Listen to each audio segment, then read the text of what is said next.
사랑의 샘, 평화의 소리, KCR 뉴질랜드 뉴스입니다. 뉴질랜드는 지역사회의 강력한 복합 면역과 원래 예상했던 것보다 낮은 수준의 입원 덕분에 코비드19 물결이 정점을 통과했을 가능성이 높습니다. 신규 1일 사례의 7일 평균은 7월 15일자에 약 10,000명으로 정점을 찍었으며 지난 목요일에는 7,800명 미만으로 꾸준히 감소하고 있습니다.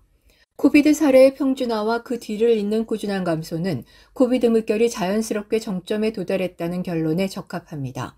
폐수에서 검출되는 바이러스의 양도 지난주에는 감소했습니다. 이는 전체적으로 사례 감소가 실제일 가능성이 있음을 의미합니다. 중요한 것은 70세 이상을 포함해 모든 연령대에서 사례가 감소하고 있다는 것이며 이것은 특히 좋은 소식입니다. 한편 입원에 대한 데이터는 일반적으로 사례보다 1, 2주 지체돼서 나타납니다. 이러한 패턴과 일치하게 코비드19로 병원에 입원하는 사람들의 수는 최근에 평준화의 조짐을 보였습니다. 아마 이번 주 코비드19 사례는 감소하기 시작할 것으로 보입니다. 현재 뉴질랜드에서는 하루에 약 500건의 재감염이 보고되고 있으며 이는 전체 사례의 약 6%를 차지합니다. 면역이 약해지면 재감염은 시간이 지남에 따라 증가합니다. 첫 번째 감염이 보고되지 않았으면 사례를 재감염으로 분류할 수 없기 때문에 실제 재감염 건수는 훨씬 더 많습니다. 그리고 이전에 코비드19에 걸렸다는 것을 알고 있는 사람들은 두 번째 감염의 증상이 더 경미할 수 있기 때문에 검사를 받지 않을 가능성이 있습니다. 그러나 재감염 사례가 여전히 작은 비율이라는 사실은 이전의 오미크론 감염이 BA5 재감염에 대해 비록 불완전하지만 강력한 보호 기능을 제공한다는 증거와 일치합니다. 또 다른 새로운 변종은 다음 물결을 촉발할 가능성이 높습니다. 그 시기나 정확한 특성을 확실하게 예측하는 것은 불가능합니다. 보건부는 10년 이내에 HIV 바이러스 전염을 근절하겠다는 야심찬 계획을 발표했습니다. 지난 토요일 발표된 2022 HIV 실행계획 초안은 새로운 에이즈 바이러스 감염과 사망률을 줄이며 치료를 개선하기 위한 로드맵을 제시했습니다. 이 계획에는 4년에 걸쳐 HIV 바이러스 치료와 예방을 위한 1,800만 달러의 지원이 포함될 것이라고 보건부 차관 아이샤 베랄은 말했습니다. 뉴질랜드의 HIV 바이러스 전파율은 1980년대 이후 꾸준히 감소했습니다. 뉴질랜드에서는 3,500명이 HIV에 감염되어 있는 것으로 추정되며 약 700명이 진단을 받지 못한 상태입니다. 1985년 이래로 뉴질랜드에서는 5,430건의 HIV 신고가 있었고 757건의 에이즈 관련 사망이 있었습니다. 러시아는 32명의 뉴질랜드인들을 러시아 입국 금지 명단에 올렸습니다.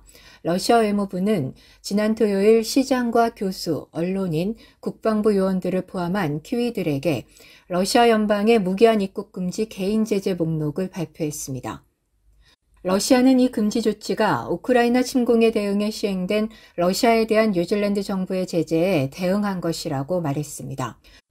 지난 2월 러시아가 우크라이나를 침공한 이후 전 세계 많은 국가들이 러시아의 행동을 규탄하기 위해 엄격한 경제 제재를 가했습니다. 뉴질랜드의 러시아에 대한 제재에는 러시아군과 보안군에 대한 수출 금지, 러시아 수입품에 대한 수출 관세, 그리고 러시아 정부 관리들과 침략과 관련된 기타 개인들에 대한 여행 금지가 포함됩니다. 제재 명단에는 크라이스처치 시장과 웰링턴 시장, 오클랜드 시장, 더니든 시장, 그리고 육군 지상군 사령관, 육군 지상군 부사령관 등이 포함되어 있습니다. NZQ에서 승인한 다양한 무료 영어 코스가 있습니다. 다이나 스피크입니다. 한국어 문의는 027-514-6408로 하시면 됩니다. 감사합니다. 보험사들은 올해 6월 기준 지난 12개월 동안 기상이반 보상금을 약 2억 달러를 지불했습니다. 금요일에 발표된 보험위원회 데이터에 따르면 북성 북부의 대부분을 황폐화시킨 3월의 홍수로 인해 거의 1억 2천만 달러가 들었습니다. 이는 올해 초 보고된 예비 비용보다 50% 가까이 높은 금액입니다. 북섬과 남섬을 강타한 지난달 폭풍에 대비한 예비 청구액은 이미 총 1,550만 달러입니다. 지난해는 기상이변으로 사상 가장 비용이 많이 든 해였으며 보험사는 3억 2,400만 달러를 지불했습니다. 일부 뉴질랜드 국외 거주자는 IRD로부터 해외에 살고 있음에도 불구하고 정부의 생활비 350달러를 지원받게 될 것이라는 메시지를 받았습니다. 지난 일요일에 수십 개의 보고가 소셜미디어에 넘쳐나면서 야당과 세무 전문가들은 이 문제에 대해 정부가 이전에 경고를 받았었다고 말했습니다. 정부가 실시하는 생활비를 지원하기 위한 3회 분할금 중 첫 번째 116달러의 지원금이 오늘 실시됩니다. 지원금 대상의 또 다른 주요 자격 요건은 뉴질랜드에 거주해야 한다는 것입니다.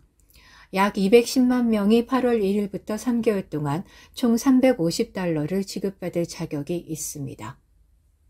오늘의 환율 정보입니다. 뉴질랜드 달러화 대비 원화 기준 환율은 816원 43전, 한국에서 보낼 때 824원 59전, 한국에서 받을 때 808원 27전입니다.